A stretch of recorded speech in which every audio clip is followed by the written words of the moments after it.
So let's discuss design thinking. That was our lecture. It's supposed to be on Friday, but we had a quest, and you would understand why I decided to do this way.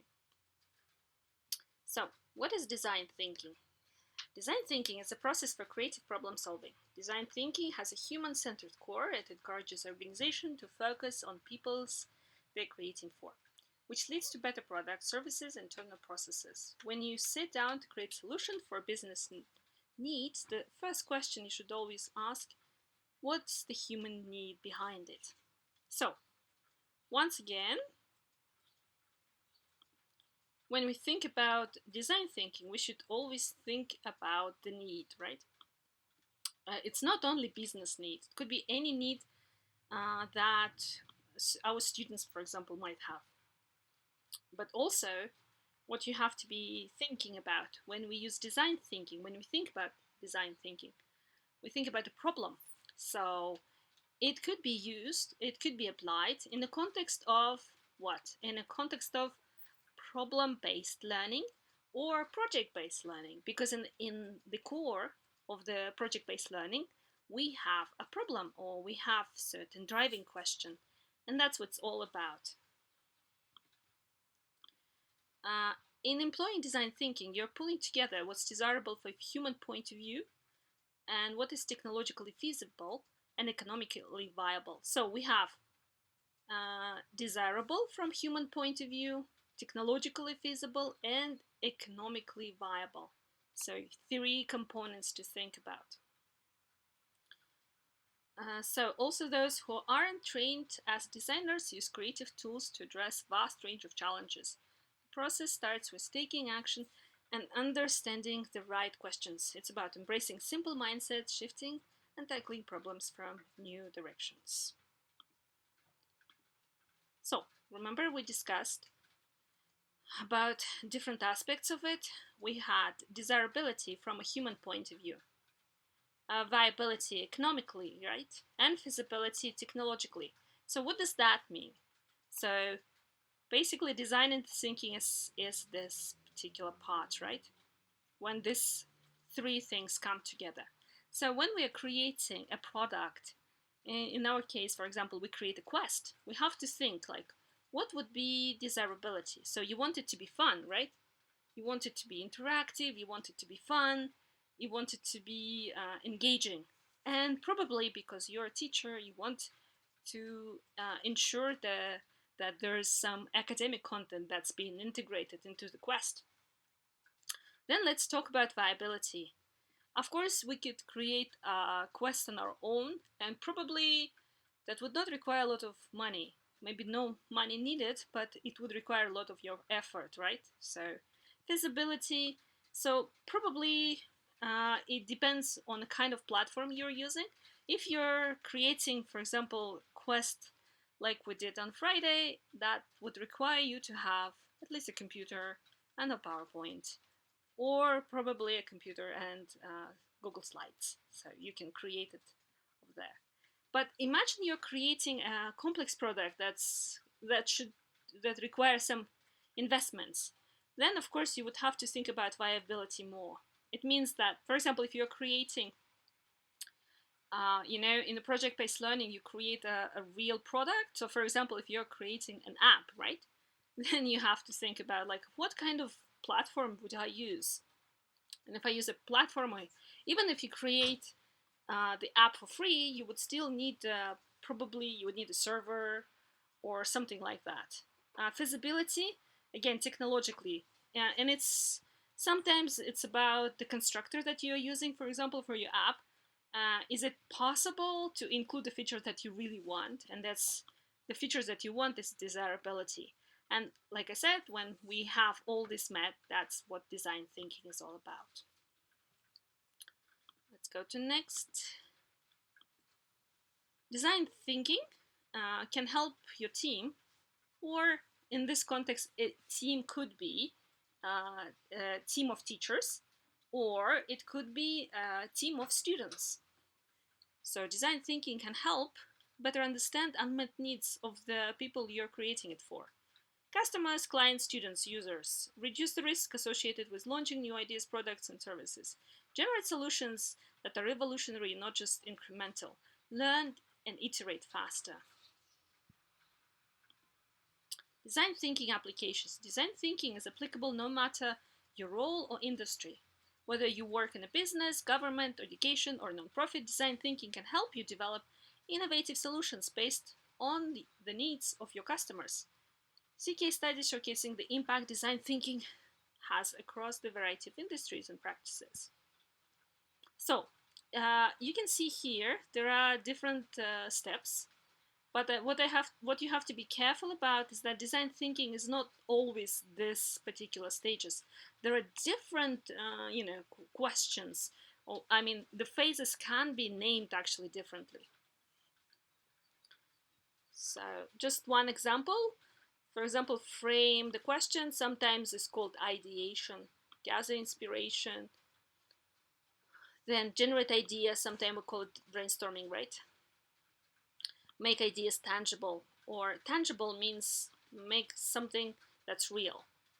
Test to learn and share a story. So those are 6 stages. Let's start for the first one. Remember we discussed it's a way of solving a problem, right? So the first thing you would have to come up with identify the question. Identify the driving question that inspires others to search for creative solutions. So sometimes framing question or finding this question can be difficult. So for example, you want to integrate problem-based learning or project-based learning, and you want to use design thinking, but you don't know where to start. And I think the first step is to come up with a good question. And of course, if you want to come up with a good question, you would need to ask students who are going to work on this question. What kind of problems are there in the society, in the environment, around the world that they want to tackle? And that's probably the most powerful thing ever. Once you find the question that they are interested in, and you find the question that they want to solve, the work would be much more efficient, and learning is going to be meaningful. Gather inspiration. So inspire new thinking by discovering what people really need.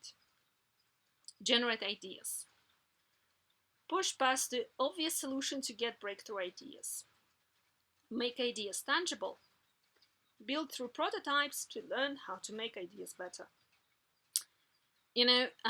When you think of design thinking, it's all about products. And they talk about sometimes, for example, if you combine design thinking with agile, for example, they talk about prototypes and they talk about sprints. So in certain frameworks, for example, they create a prototype every 2 weeks. So for example, if you want to come up with an app, you would create an app, then you would test it, and then you would again work on it. And this is like a cyclical process. And that's what design thinking is all about. Test to learn. Refine ideas by gathering feedback and experiment forward. So once you get a prototype, why do you need a prototype? You need to show it to somebody. Another person or a group of people should test the product and tell you what is good about it and what's bad about it, so you can experiment further. Share the story. Craft a human story to inspire others towards action. So I think sharing the story is important in business, but it's equally as important in learning. I think learning without sharing is not, how to say, is not sufficient. It's not finished. So when students create a product, like ideally, especially if you want to implement project-based learning, you have to think about the final result and how it's going to be used.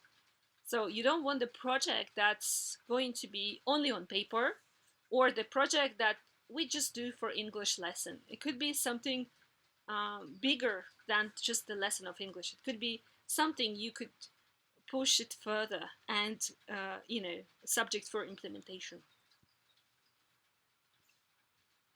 So 4 ways to get started with design thinking. First, gather insights by practicing empathy, observation, and interviewing.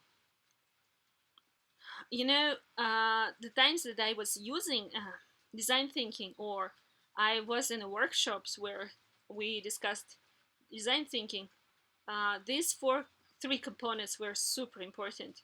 So empathy is when you're trying to think who is going to be using the product, and ideally you should brainstorm some ideas, who these people are, what kind of life they lead, what are their needs, how to make them happy, and so on and so forth. So empathy maps, sometimes we create like a map of the person who is going to be using certain products.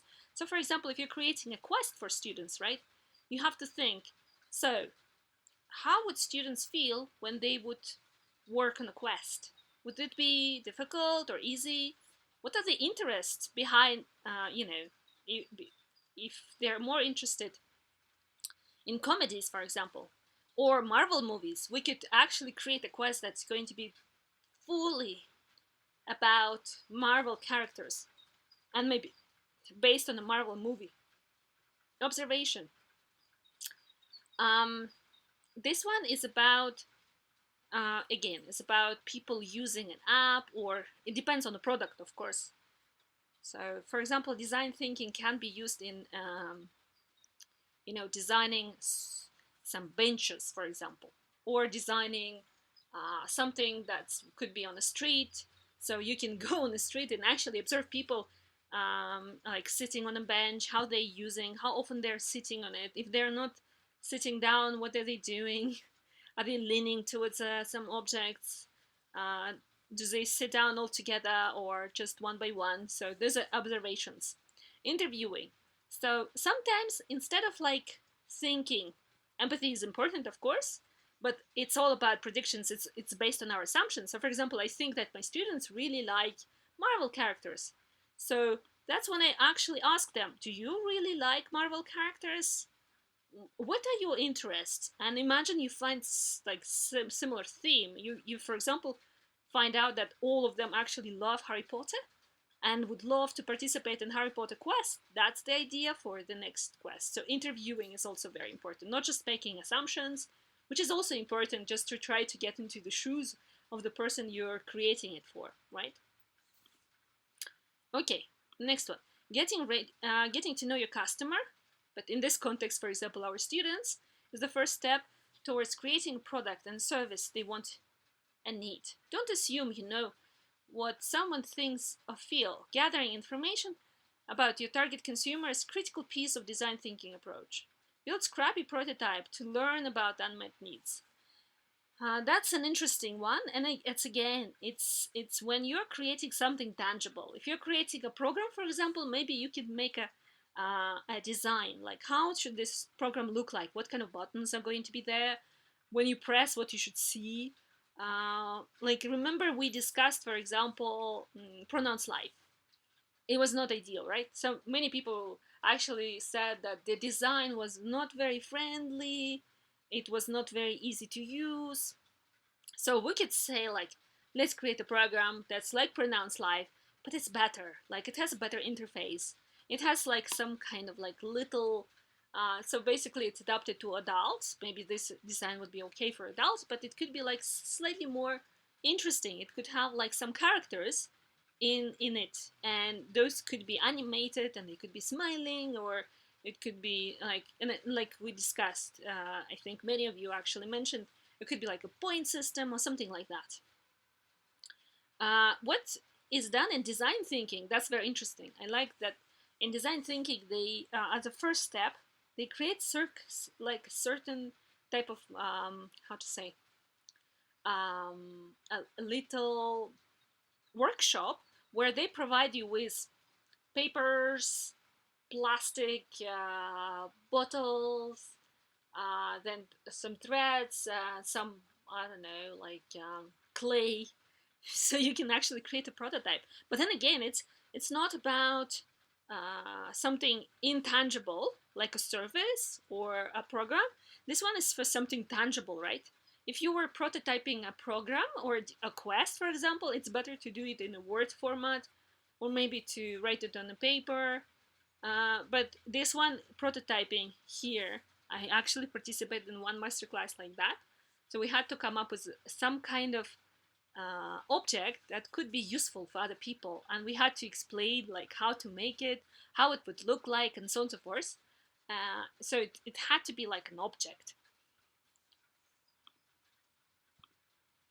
Problem into question. So then you have to turn the problem into a question. Remember, the first step of design thinking, you come up with an idea, right?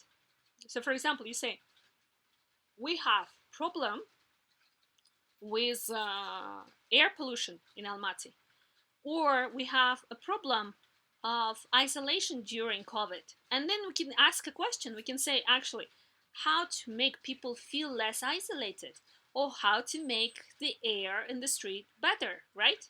So this is how you turn the problem into a question. When presented with a problem, resist urge to find solutions right away. Shift your mindset instead, asking questions that you might get closer to the root of the challenge and support incremental improvement. So what is important, I think, in design thinking is that it's not just important to create solutions, but it's also important sometimes to formulate the question. So this is like a full step when you sit down and think how to formulate a great question. A question that would be open-ended, that would require some investigation, not like a yes or no question, but something meaningful, something that would inspire people to actually do the work and do the research. Use research to understand the past, present, and future. IDEO, I just wanted to mention the IDEO. Basically it's a company, I think it's non-profit, that actually deals with, they provide master classes on design thinking, and they have like a really nice website. This is ideo.com. Basically they are dealing with design thinking and a lot of things. Like if you start to Google design thinking, this is one of the first websites that you would see. So IDEO typically uses a lot of different research techniques to generate insights around the need of people, including but not limited to observations, interviewing, immersive empathy, exploring extreme users. Generally, the type of research you can do falls into three buckets: generative research, evaluative research, validating research. Generative research helps you identify new opportunities and explore needs. Evaluative research gathers feedback on experiments and helps you iterate forward. These two types of research are focused on the future, new ideas, while traditional market research, known as validating research, is intended to understand what's currently happening. So the difference, hopefully this is understandable. The generative research, evaluative research, and finally, right, the validating research.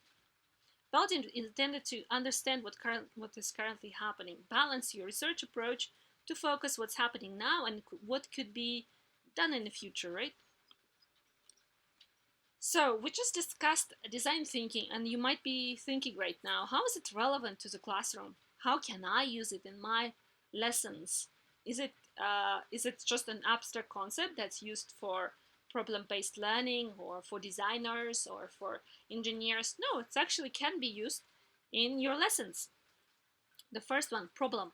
First step of design thinking is establishing the problem. It can be a small problem that applies only to your students, or a large-scale problem like immigration or environment. Students can get involved in determining the problem they will solve. For example, maybe the problem will be related to school. Ask the students what problems they see and write them all on the board. They might note that students are throwing away cans instead of using recycling bins, or that one of the swing is broken on a playground. The students can vote on the problem and they will all be working to solve.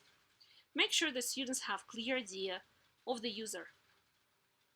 As a teacher, you will need to establish the length of the project. It might be two-hour project, or it might be the last entire semester.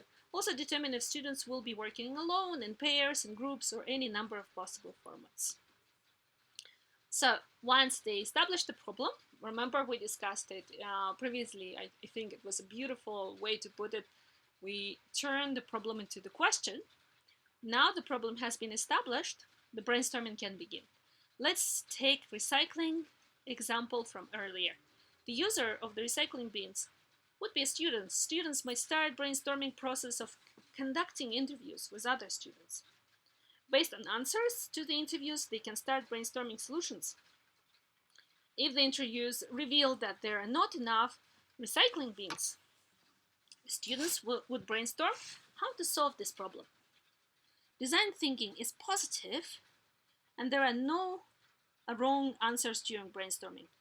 You or the students should write down all ideas. Some teachers like to use sticky notes and let the ideas flow freely. I think this is something we did actually. We can do it in online environment. It could be done, for example, via Mentimeter, or it can be done via Collaborate board on Nearpod. There are so many ways how you can actually create a sticky notes board and throw ideas and like try to brainstorm some solutions.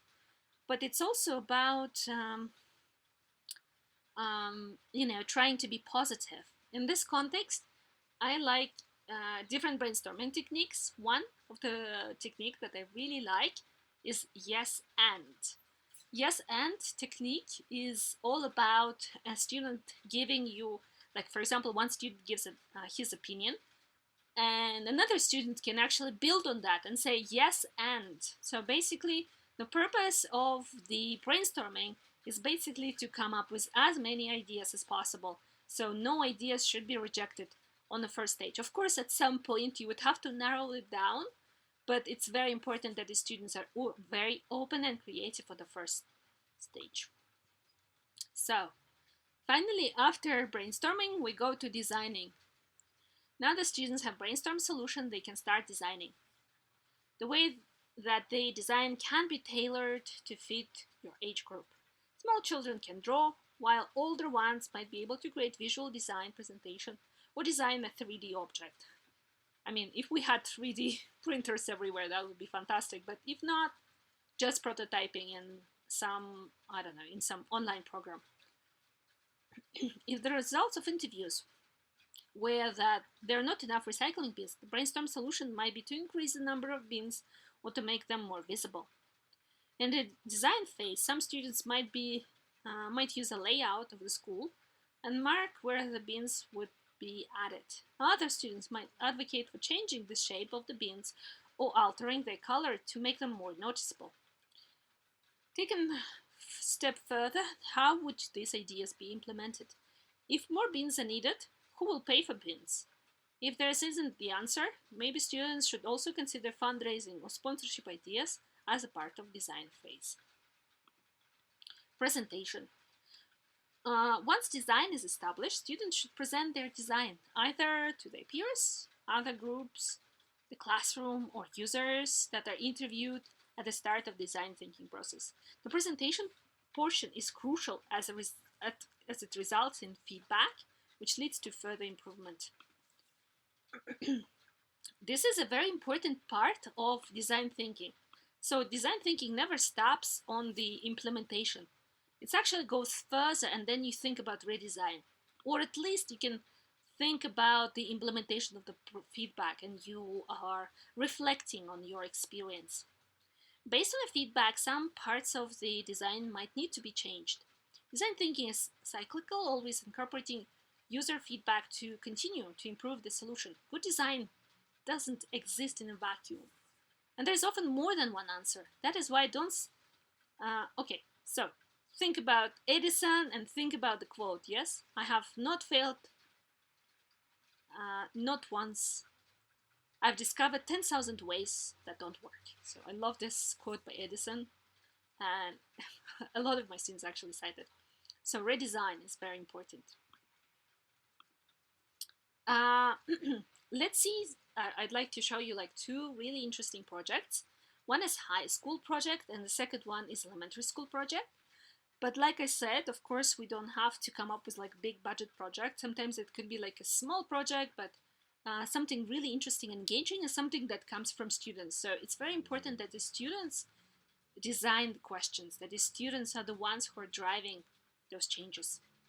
So veteran science teacher Rebecca Girard at Notre Dame High School in Belmont has been using design thinking as a foundational approach for his students to solve real-world problems. her students develop their own driving questions to investigate ways to share their learning. Scientific method and design thinking have many similarities, according to Girard. Over the past couple of years, I have been more clear about using the design thinking model in my science classes. I have especially focused on developing empathy and creating projects to share with others for feedback and reflection, says Girard. Sample design thinking projects have included students design their own labs experiments to discover and understand the content, designing a solution why doesn't everyone compost, or ability challenge. Girard science students are pursuing year-long design thinking projects that become their digital portfolios. That's another thing about design thinking and maybe PBL in general, that sometimes they use alternative way of assessment.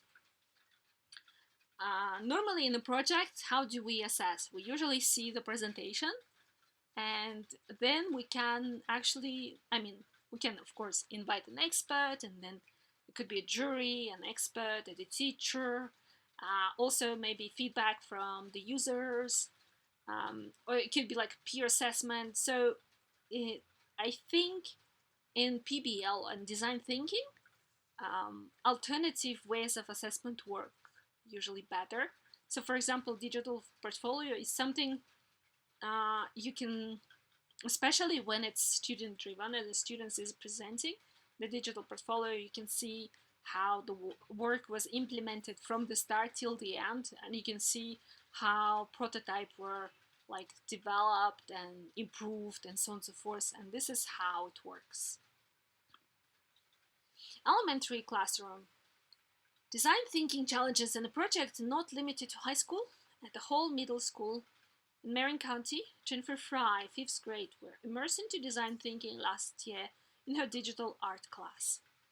Fry used design thinking with her students when they constructed interactive sculptures using a variety of media.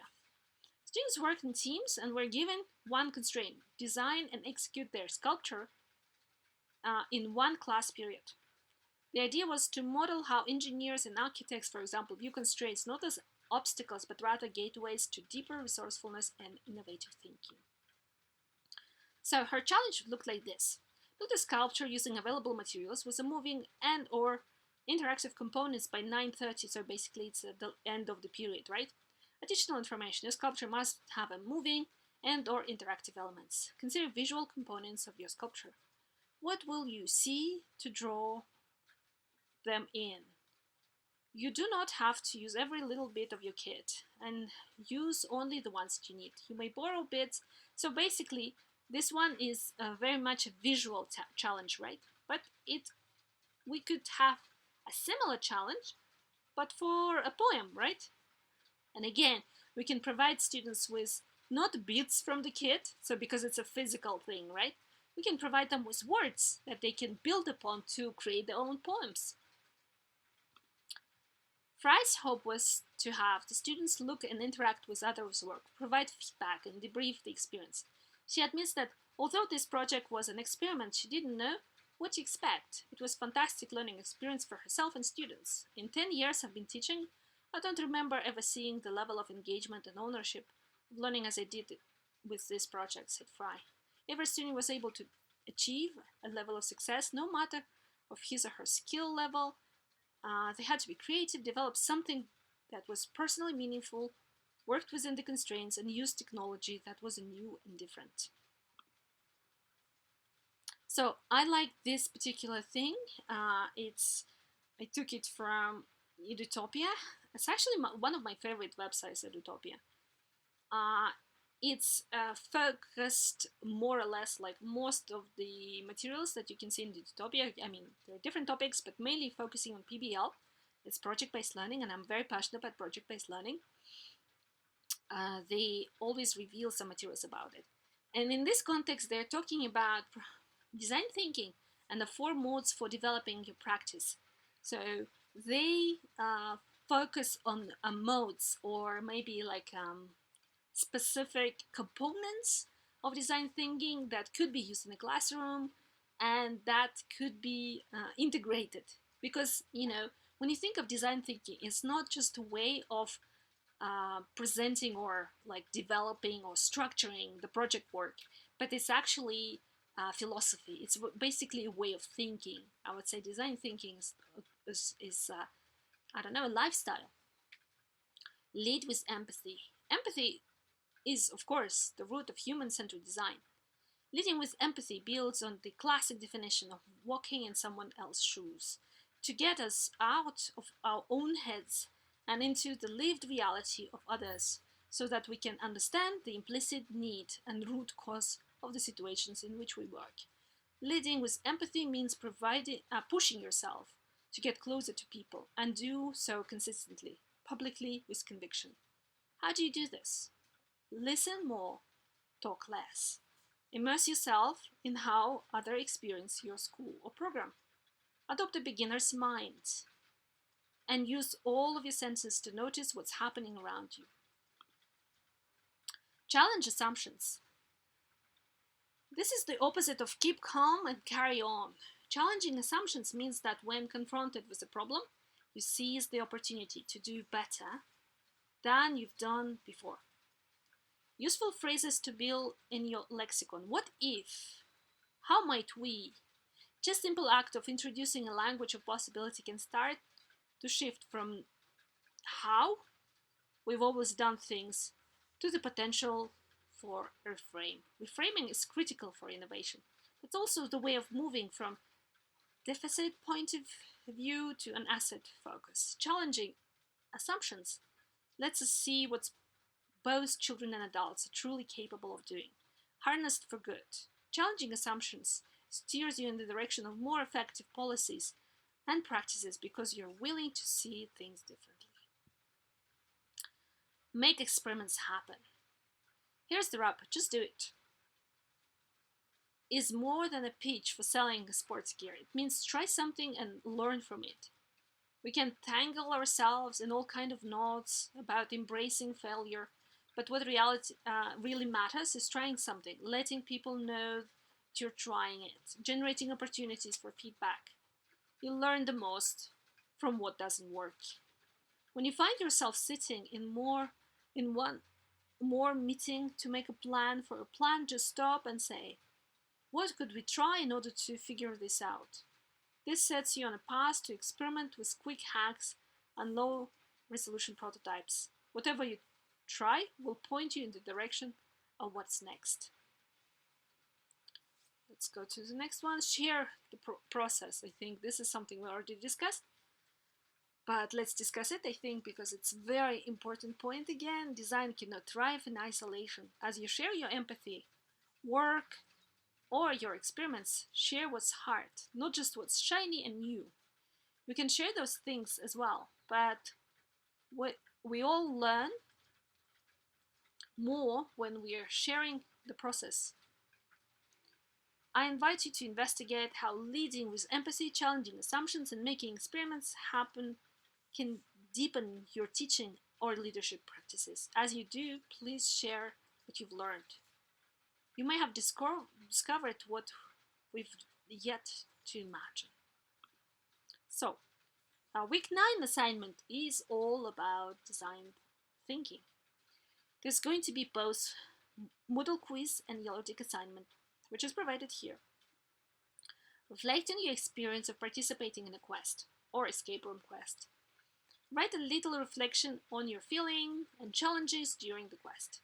Come up with 2 or 3 ideas on how could teachers use design thinking for creating quests for students or for facilitating students' projects in designing a quest. Think about every stage of the design thinking and reflect on the instructions, question types, guidance, or types of scaffold that the teacher could provide. Write 5 questions that could develop design thinking. Specify which stage of design thinking they belong to. Provide ideas for projects that students could implement for English lesson. Preferably, projects that would work well with design thinking. Explain why those projects could be interesting for your students. A very important part of design thinking is developing empathy. How could students learn empathy and be more aware and more interested in others' opinions? So, those are the questions. hopefully that's clear, and I hope you are as excited about design thinking as I am.